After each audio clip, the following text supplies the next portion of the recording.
I'm grateful for Pastor Hamid Washington in the house. And I'm crazy. I'm so grateful for my boo. I thank God for Pastor E. Hargrove. Amen. That's hanging with me, gets me where I got to get to. Amen. And so for everyone that made this day possible, I told you already to go to 2 Kings, the 6th chapter, the 8th through the 23rd verse. They told me never to say, I'm not going to be long, because anytime I say that, the Spirit then takes over and has his own way. So we're going to just let him do what he's going to do and get on out of your way. Amen. Amen. Is there anybody, just by the signs of your hand, has an expectation for miracle signs and wonders to show up in this place? I'm just, I need to take, assess the house. Can I just talk to you for a minute? I like to walk too. I like it. Don't make me sit next to you enough. But I just wanted to assess the house, because Jesus talked about that he couldn't do many miracles, signs, and wonders in his hometown. Because people handle you in the common way. Yeah, y'all don't want to. So he had to go abroad to be able to bring the word forth, to see the real miracles, signs, and wonders. And instead of wrestling against the spirit that would try to hold or hinder, I try to identify 2 or 3 believers that are in the house that can set this place on fire. Because all I got, he said, where 2 or 3 are he's already in the midst. So all we got to do is be able to make a kingdom connection. And I decree and declare that we will hear from God today like never before. Can I get a witness? Somebody say amen. So I read. All right. So anyway, I heard that it was the 16th anniversary. And numbers to me are important. I know that y'all that got caught up with not y'all down the street, super saved people. We talking about numerology and all that kind of stuff. But the enemy has stolen that which God has already put into place. He's a God of cycles. He created the numbers. Come on here. And they all have significant meaning. So it is not by accident that we are here at the head of the new year, a sweet new year at that. Somebody said, if you didn't know that, I just need to tell you that we've gone through a full cycle. And if you're waiting until January to celebrate your new year, you are always behind. But God has given his people a setup to be ahead, to set things in order so that we can always be the leaders of the pack. Instead of having to follow the world, we lead them. Amen. So if you don't understand what season you're in, you'll always feel like you're trying to catch up to God. Anybody ever did it? Just like, Lord, I feel like I'm trying to catch up. I'm always trying to play catch up. When we identify the season in which we're in, then we'll already have an idea of what he's releasing in the season. So the 16th year, I began to look at, I said, okay, God, show me what it is, because I need to know from you of what you have for the house. And 16 represents the year of love. Amen. Amen. It represents love. And so I know y'all get quiet when we talk about love, but the Lord will stretch you when you start talking about your love tank and how full it is, and how he'll really test how anointed you are when you got to love your enemy. It's easy to love people who treat you right. It's easy to celebrate people who celebrate you. But I want to tell you that when you're really anointed, you can sit down at the table with your enemy. Oh God, I go one step further. You can serve your enemy a full course meal with the spirit of excellence, with a smile on your face. Just saying, I'm ahead of where I'm trying to go. So the letter Ayin is the 16th letter of the Hebrew alphabet. And the number represents the value of 70. So what we're saying of 16 in the spiritual realm, it gives you a release of what is the 70th year of celebration. What looks small is really big. We should just celebrate that. What looks small is really big. So 70 is very significant all through the Bible. And one of the Ayin, the number, the symbolism for 16 looks like an eye. Like an eye. Everybody look at your eyes. See your eye right here. Just look at that. It's shaped like an eye. So it's a year of dealing with sight. It's the ability to be able to see things 2020, not only in the natural, but in the spirit. This is going to be a year of seeing things that you have never had the ability to be able to see before.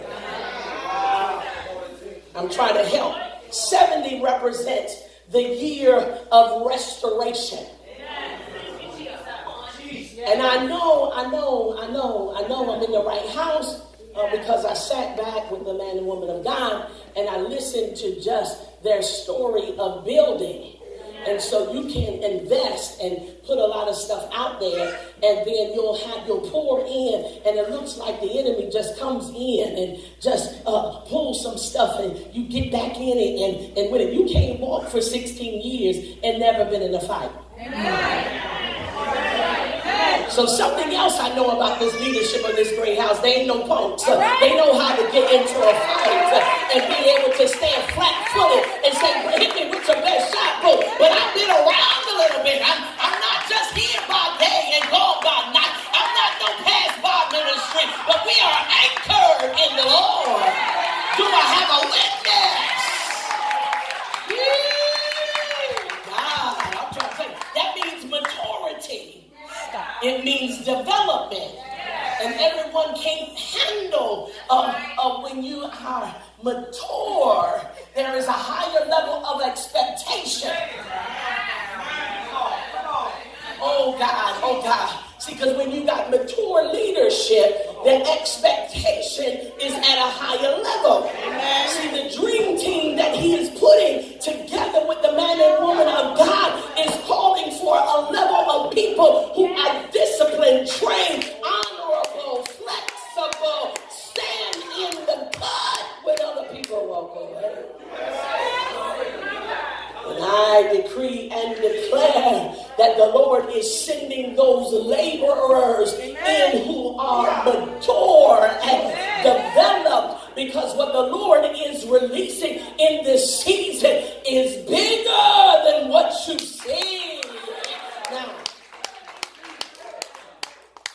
I would do you an injustice just to read this text without letting you know that this is exactly set up for where you're going. Somebody said, let's go in. Let's go in. Let's go in to the Word of God. Yeah, I'm reading from the Maxwell Leadership Bible. Is that all right, Bishop? All right, amen. All right, the 8th verse. 8 means new beginning. So the text, I've been teaching from this all day, from talking about the axe head being lost at 9 a.m. and dealing with the 7th chapter with the 4 lepers. But right here, smack dead in the middle, the Lord would not let me touch it until I got here. Amen. Y'all can get it after a while. Greater deliverance means something. Amen. Now the king of Syria was making war against Israel. And he consulted with his servants, saying, my camp will be in such a place. And the man of God sent to the king of Israel, saying, beware that you do not pass this place, for the Syrians are coming down there. Then the king of Israel sent someone to the place of which the man of God had told him. Thus he warned him, and he was watchful there, not just once or twice. I like to stop and teach a little bit. So if I had to stick a pin in it right there, It was an intimate conversation that the king was having in his bedroom.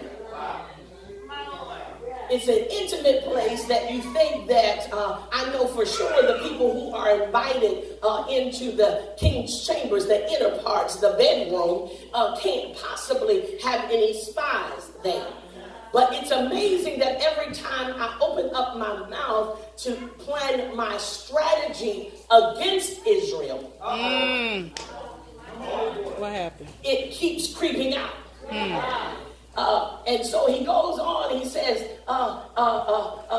here goes Elijah. Elijah says, hey, look, don't y'all go that way. Because if you go that way, the Syrian king has already got it set up to get y'all. Go the opposite direction.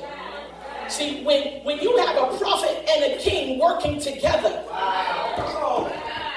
I'm just going to tell you the truth. I don't care how anointed, I don't care how good your strategy or your plan is, but if you got a good prophet that is attached to you, to warn you, to bless you, to tell you what's coming on, when we understand truly what the fivefold means, and oh God, see, when we can come together, working together like the hand, we can get some things done. Somebody tap your neighbor and say, if I can get together with you on one accord, we can really get something done.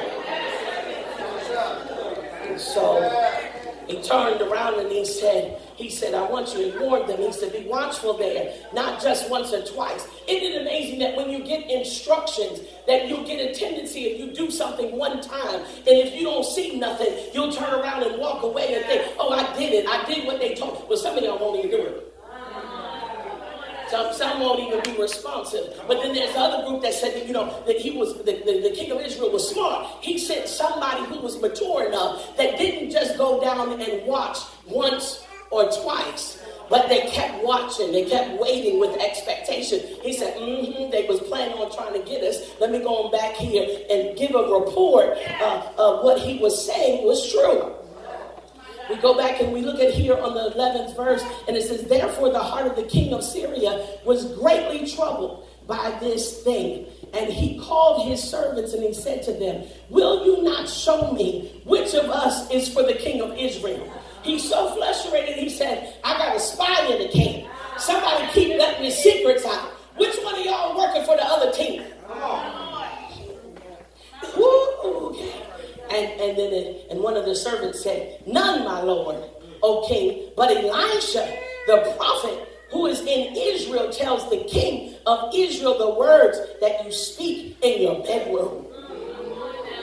And he said, go and see where he is, that I may send and get him. And it was told him, saying, surely he's in Dothan.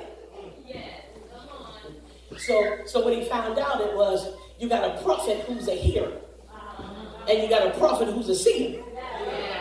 See, sometimes you can hear stuff, but you can't see it. But Elijah had the ability to be able to see and hear.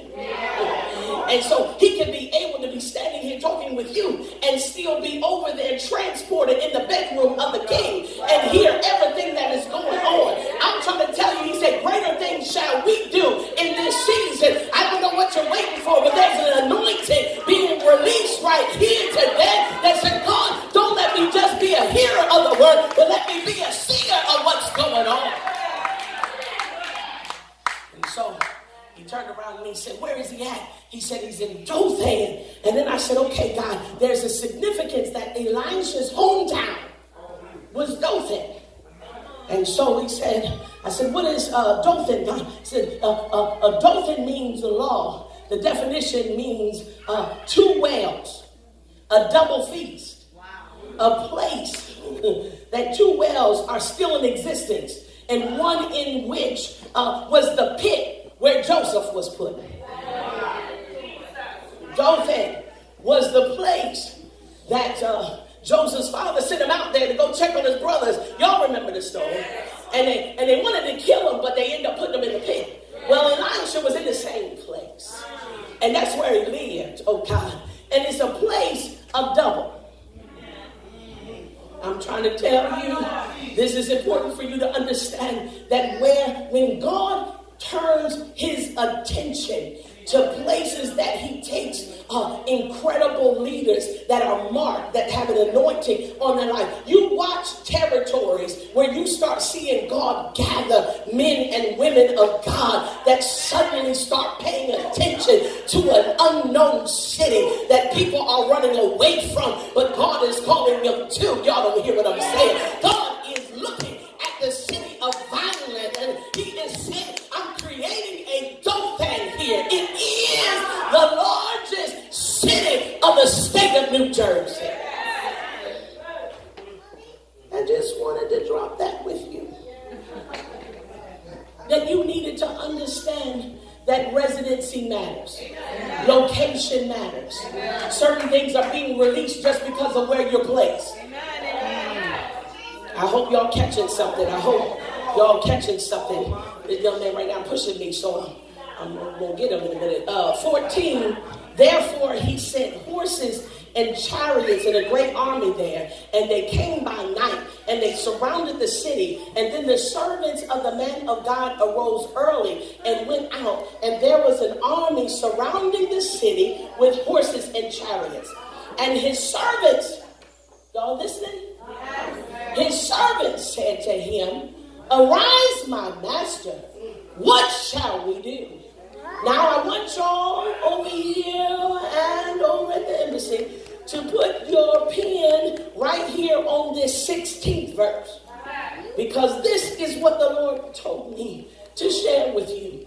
So he answered, do not fear, for those who are with us are more than those who are with them. I'm here to tell you that in this 16th year, that God has put a team around you that is in the spiritual realm. God has put, no.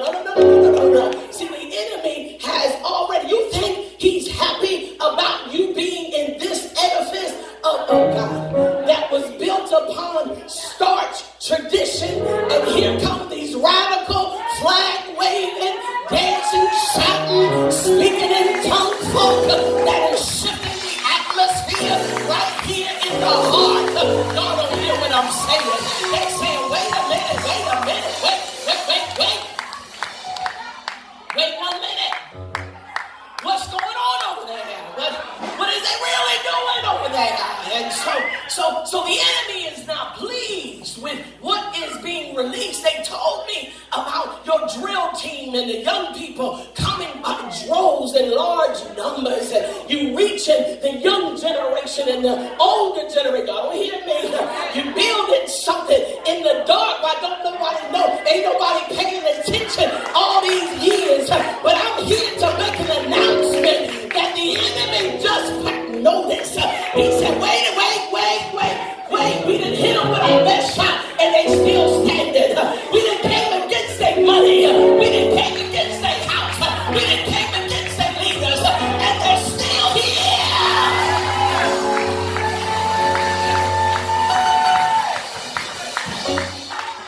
So the leader says to the prophet, he says, what in the world have we awakened to? When they woke up, so you see, you can go to bed one way, and wake y'all go to bed one way, and wake up another way. Oh, no, y'all don't talk back to me. Let me ask you over here. You were to go to bed, and you was happy when you went to bed. Yeah. And when you woke up, you got some new news. Yeah. And Charlie rocked your world by what you just... You said, oh, God, what is this? And so I love the response of Elijah. He turns around. And watch this. I'm going somewhere. I'm almost done. Y'all hold on? You still hold on. Amen. And so he said, Elijah, he said, Elijah, verse number 17, Elijah prayed and said, Lord, pray. Open his eyes that he may see.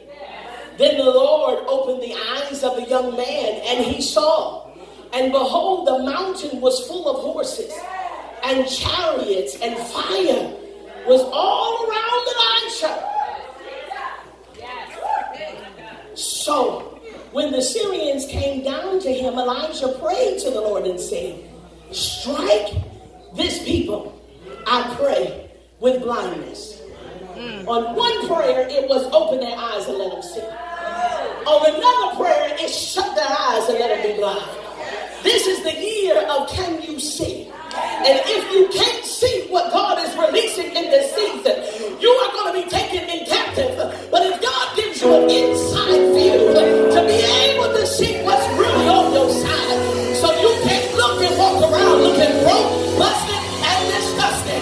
This is not the season for you to look like you are the underdog. This is not the season to look like you're outnumbered. This is not the season for that. This is the season to know there is more for us than the whole world against us. This is the season of being able to speak to get to see something. Tap your neighbor and say, what you see, what you see, what you see, what you see, what you see, what you see. Because what God is calling greater deliverance to is not being moved by the naysayers, not being moved by what they're saying and what they're doing. But God is anointing the man and woman of God to be able to remind you that, look again, look again.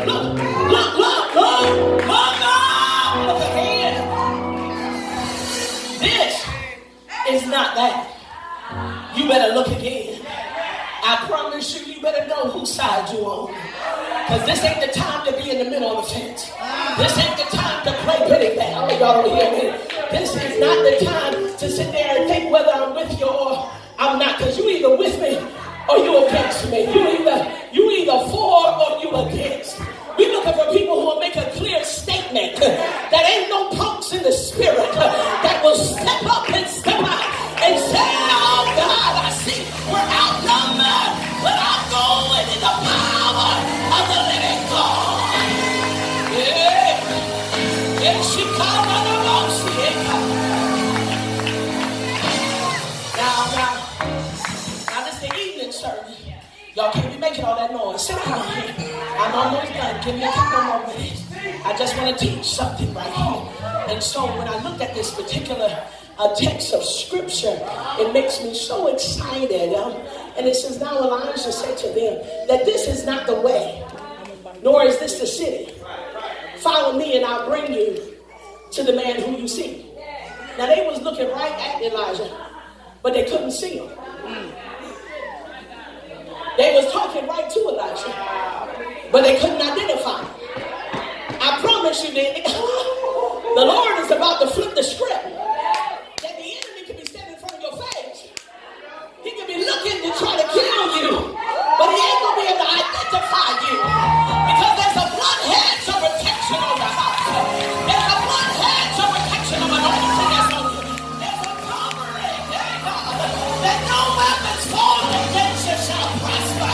They can say what they want to do, but they can't do a thing.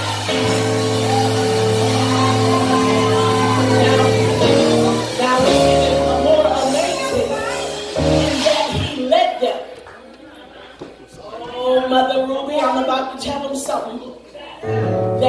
Elijah led the whole army straight into the hands of Israel.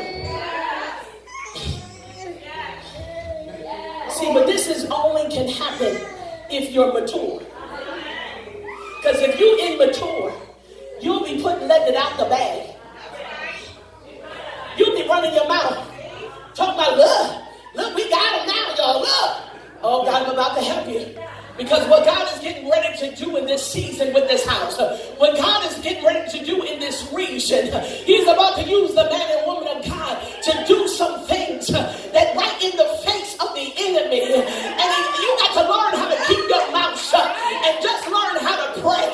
Just learn how to follow. Who am I talking to?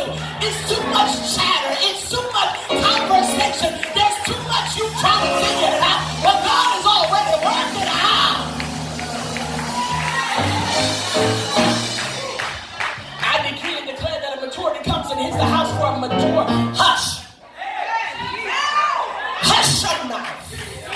I just heard God say, if you just learn how to be quiet. Because if you open up your mouth, the enemy would get ticked off that they're walking right into a trap. But God has given you ability of maturity to be able to take a whole army that would be able to utterly destroy. And he will flip the script and take the minority and make the minority the majority.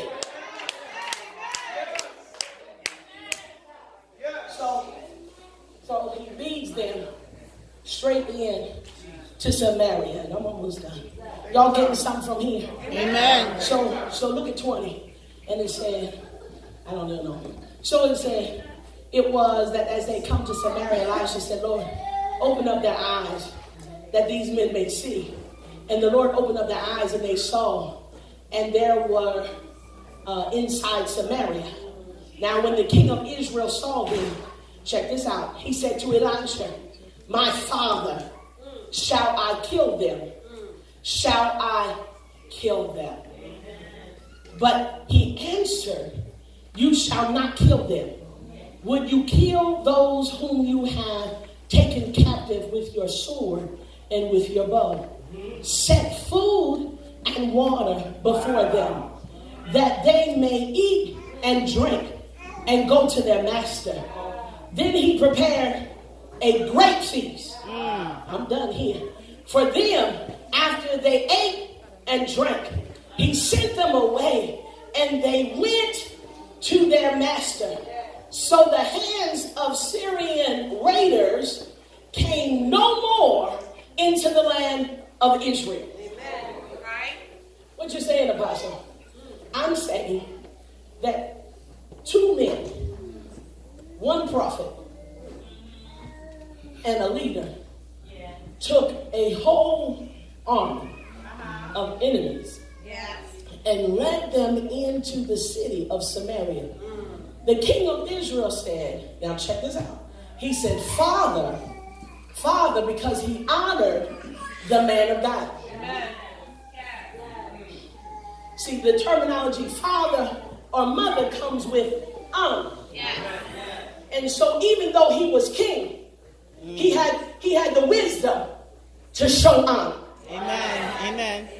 I don't care what position you get in. Amen. You better make sure you got a spiritual mother and father in your life. You ain't never that anointed that you don't have nobody over top of you. Amen. This is where we get wrong when we think that don't know. Everybody is subject to a leader. You got to be accountable. That's how we get buck wild and crazy. That you don't have nobody that you give them the ability to be able to speak into your life. And so here the king turns around and said, do we kill him? I know he was anxious. He said, you can set me up. I can take him out right here and never worry about him. But Bishop and First Lady, this is the word that the Lord told me to share with you. And I'm finished. He said, because of the 16th year of the full manifestation of love and maturity. Wow. He said 8 plus 8. 16. 8 means new beginning. Yeah. So it's double portion. I talked about Dothan. There is 2 wells. There's a double cistern. That means the Lord is giving you a double fold of the anointing of wisdom and insight in this season. The things that you struggled with before, you will struggle with no longer. The things you couldn't see before, God says, I'm going to give you the ability to be able to see those things now. God said, I'm giving you a double portion.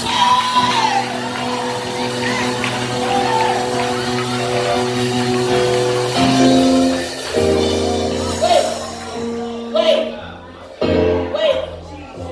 Now I could have ran around my office. He was talking about y'all so much. I said, good God, I can't wait to be 16. Come on.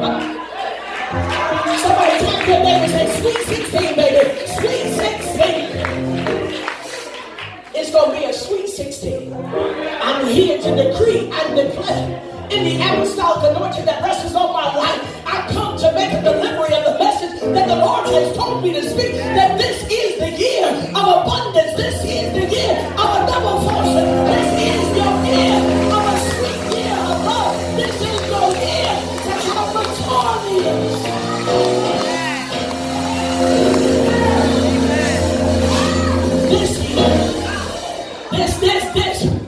This is how you know you sweet 16. Because you can hear something that is abnormal.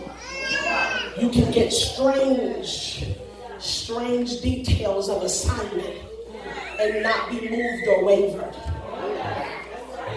These people that chased after me caused me to have headaches. They didn't cause me to be terrorized by day and by night. And you knock out the ability to take them out. And you telling me to sit them down and feed them? Who does that? Mature men and women of God. He said, don't even just set a table, but you set a feast. Dothan means double feast, which means your time of what you normally do, you're going to double it. You're going to put 2 turkeys, 2 ham, come on. You're going to put 2 things of it without power. You're going to have a double portion that you're going to serve your enemy. Y'all don't want to talk back to me because this is the ridiculous. Who in the world is going to give a feast for your enemy? But someone who is mature in God, who has the ability to trust God, to do the things that don't make no sense, to do the things that's ridiculous. No. This is what I'm here to tell deliverance, is that when your bishop and your first lady tell you to do the ridiculous, don't you murmur, don't you complain, don't you question them. You just serve the people. You just serve. Now this is it. They fed them food, water, and wine. They gave them the best meal. Now this is how you're going to win in this season. Hear me, Bishop. God said they coming. They coming. They coming. There's a plan to come. There's a plan of attack. But God said, when you meet them with a spirit of excellence in love, the enemies that you've seen, you'll see no more. He said, don't back up from them. Don't strike them. Don't curse them. He said, feed them. What you talking about, Apostle? The Lord told me, he said, when you understand that I prepared a table in the presence of your enemy, I'm setting you up for greater. That when you're set the table, and you ain't afraid that who sits at your table, because you know that there's a supernatural anointing on your life. When you know they can't touch you no way, the enemy is trying to take you out. He's trying to kill you. You know that accident should have took you out. You know where other people have died. You still here. Do I have any survivors in here? The health attack came on your life. The attack came on your mind, but you're still here. The enemy hit you with the best shot, but you're still here. Somebody shout, I'm still here. This is it. Listen, First Lady, this is what got me. The Lord told me to tell you. He said, when they sit down to eat the food, and you give them a full portion, there is holy terror that goes into their belly. Because they know you have the power to take them out. See, you see it on the TV. But the mob will sit down with their enemy in a minute and give them a great feast. Why? Because they know what they have the ability to do. They ain't moved by you. They know you can't handle this. They know you are not a threat to them. There is more for you than there are against you. So they get up from the table, they wipe their mouth, and they turn around and they run for the hills. The scripture says they'll never come back again. No, y'all don't know when to shout. The text says they ran to their master. So the bands of Syrians, the raiders, came no more to the land of Israel. I'm telling you that in your sweet 16, the devil that you've been fighting with, the devil that you've been chasing you, is bound up at the table, is destroyed at the table. Your level of service is going to take the enemy out. Somebody need to bless the Lord in me. Somebody who receives it needs to give God a shout of glory. Come on and bless him. Come on and bless him. Come on and bless him.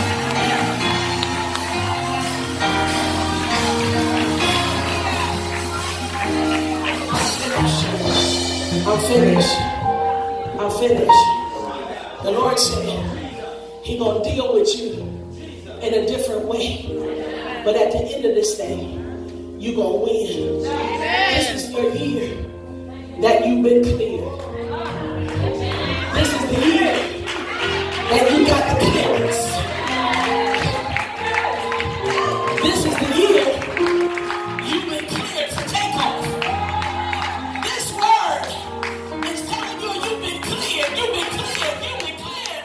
You've been cleared to be able to go forward. You've been cleared to possess the land. You've been cleared to be able to go higher. You've been cleared. You've been cleared. You've been cleared. You've been cleared. You've been cleared for takeoff. You've been cleared. So lift up your hands right now. For the word of the Lord has gone forward. The Lord said and is clear that you have been cleared for takeoff. You have been cleared to expand. You have been cleared to take the city by force. You have been cleared to cover the 4 points of the city. You've been cleared to take over South Jersey. You've been cleared to go to the nations. You've been cleared to activate the strategies you've been developing. You've been cleared to move forward. Somebody bless his name. Somebody.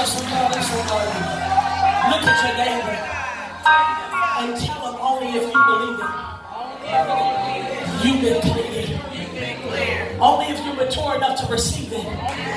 You've been cleared. Find 3 people and tell them I've been cleared. I've been cleared. I've been cleared. We ready for takeoff. You going? We ready to go higher. Are you going? We ready to grow up in here. Are you going? Touch us with a keyboard tonight. Clear. I've been cleared. I've been cleared. I've been cleared. I've been cleared. Hey.